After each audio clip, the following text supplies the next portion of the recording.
Perkenalkan, nama saya Pendrosia Ganesha, asal OPD, bagian hukum Sedakap Simalungun.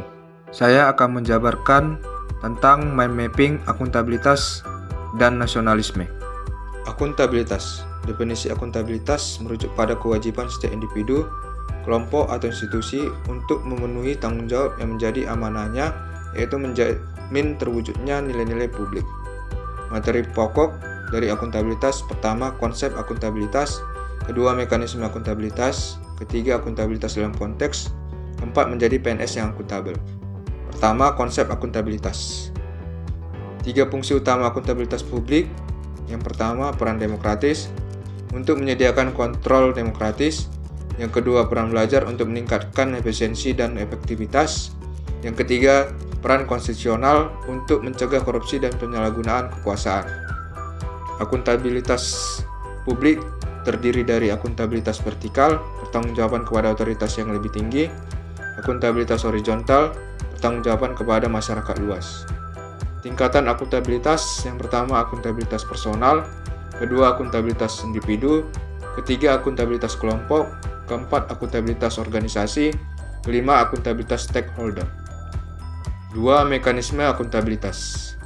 Dimensi akuntabilitas terdiri dari akuntabilitas kejujuran dan hukum, akuntabilitas program, akuntabilitas proses, akuntabilitas kebijakan.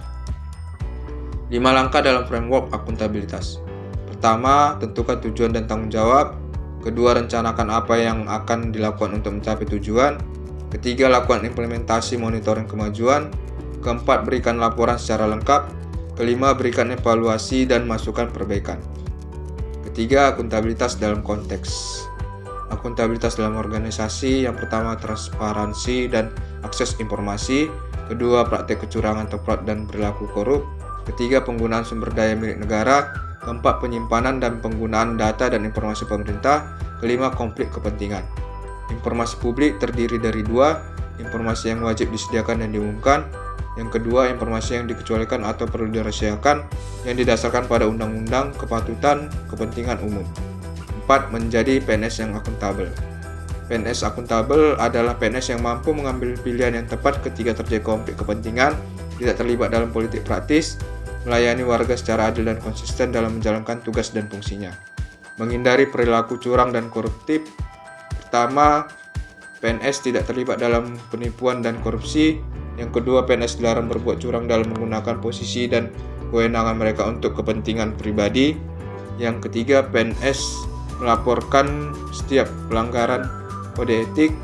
Yang keempat, PNS dilarang untuk melakukan penipuan dan menyebabkan kerugian keuangan aktual atau potensial untuk setiap orang atau institusinya.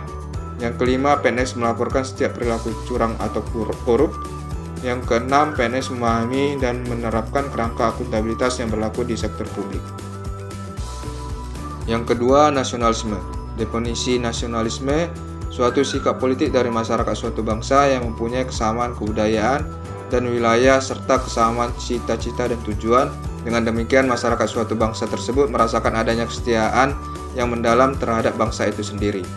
Prinsip-prinsip nasionalisme: yang pertama, hasrat untuk mencapai kesatuan; yang kedua, hasrat untuk mencapai kemerdekaan; yang ketiga, hasrat untuk mencapai keaslian; yang keempat, hasrat untuk mencapai kehormatan bangsa. Demikian yang bisa saya sampaikan, semoga bermanfaat. Terima kasih.